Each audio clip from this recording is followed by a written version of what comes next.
Okay, here we go, guys. We got the new Pinokio Speed here, so I'm gonna go ahead and open this up and try it out. Now, while I'm opening this up, I want to clear up any rumors that I've seen on the internet that people have said that, I'm getting, paid by Evan to endorse his products or yada yada yada. That's not the case. As a matter of fact, I think since I've known Evan, I think maybe I've gotten 2, maybe 3 Pinokios, including this one, for free since I've known him. As a matter of fact, when I was playing with Pinokio jerseys in 2009 with Widowmakers in the PSP, we were probably the only team that was using Pinokios. We weren't even listed as a sponsored team because Evan was too much of a pussy to fucking put us on the list because he was afraid of what John Dresser and Ed Riker were going to say over on PB Nation. So if anybody out there thinks that I get some sort of super special treatment or that Evan pays me to endorse his products, it's anything but. Okay, I've paid for practically every Pinokio I've used for probably the past 3-4 years. They usually last about 2 years, and then I usually end up breaking the feed necks on them. You can even confirm this with Jennifer Chapman, who works for Evan, and ask her how many Pinokios they've sent me for free in all the years that she's worked for them. Okay, I'm not on their payroll. I wish I was. I'd love to make a living, endorsing Pinokio products. I unfortunately, when he was handing out the checks for sponsorship, Chris Lasoya got paid, B. Youngs got paid, Mike Paxton got paid. I didn't get paid, so I don't want anyone out there saying, "Oh, you must have some sort of sponsorship arrangement to push their products." It's bullshit. Okay, I wish I did. I would take the money in a heartbeat. It's a good product, but no, I have not gotten paid to endorse Pinokio. So I want to address that right away. I've seen some comments on Facebook and on YouTube. Okay, here we go. This is the new Pinokio Speed. Now, I did a video at World Cup. Josh Silverman walked up.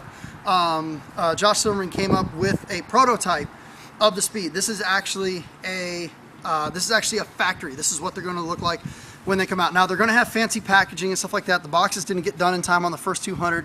I believe that the first 200 that were made, this is one of the first 200 off the showroom. They didn't even want the boxes because they had to air them in. The rest of them, which are going to come in at the end of January 2014, they'll all be here. So here we go.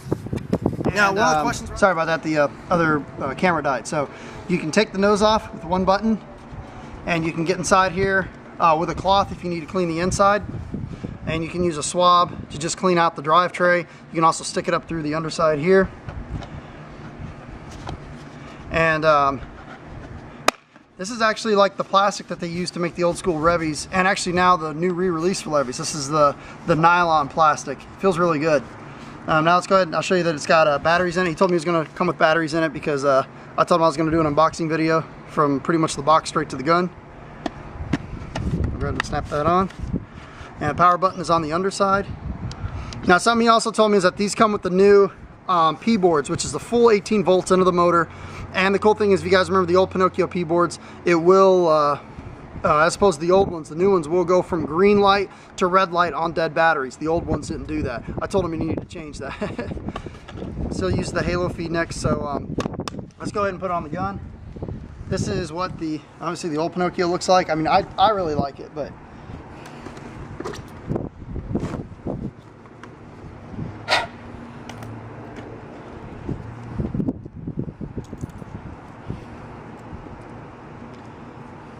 feels like the feed neck is actually slightly thinner than the old feed neck. I had to twist my clamping feed neck on my 14 a couple times to get the clamp on.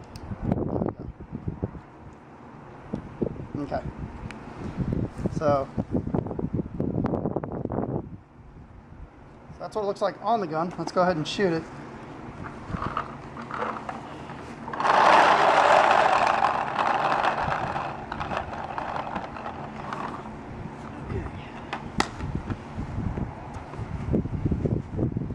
Should have just enough air in here to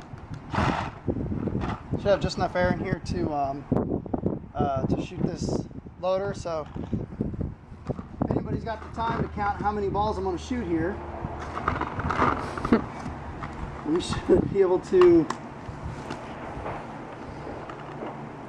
or you can estimate. So this will be PSP 12.5, so we'll see how it shoots it. So I'm just going to shoot it off over here into oblivion, so you can just kind of follow behind me. So. Sure.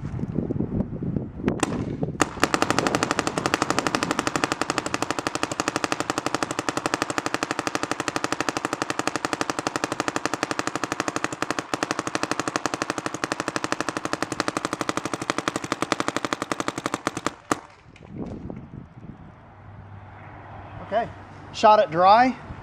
No paint in here at all. Sometimes you get those loaders with a little bit of paint in the nose. Didn't feel that at all, even with me slightly leaning it forward. Even though I'm out of air, I'm going to load it up with paint one more time.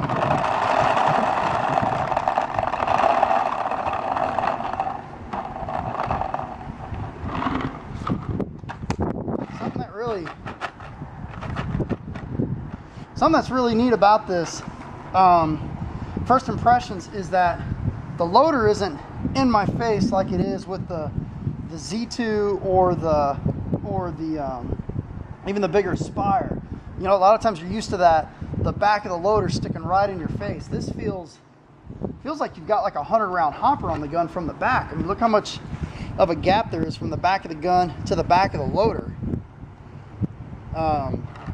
That's the first thing I noticed. I mean, that's actually going to come in handy for the videos. A lot of people complain that you've got the cameras on the back of the loader, but I don't know if that's going to be a problem with this, because that's really far forward. In terms of balance, it feels perfectly balanced. I mean, it feels really balanced on the gun. You would think it would be front heavy, but it's not.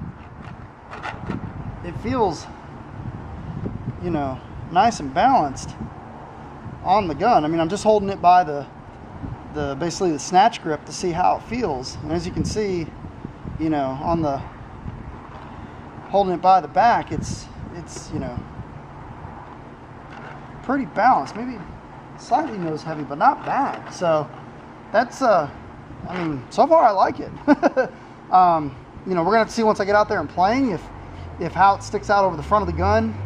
You know, it could be a problem between leaning it behind bunkers and stuff like that. We'll have to check that out, but feed's fine. Everything so far so good.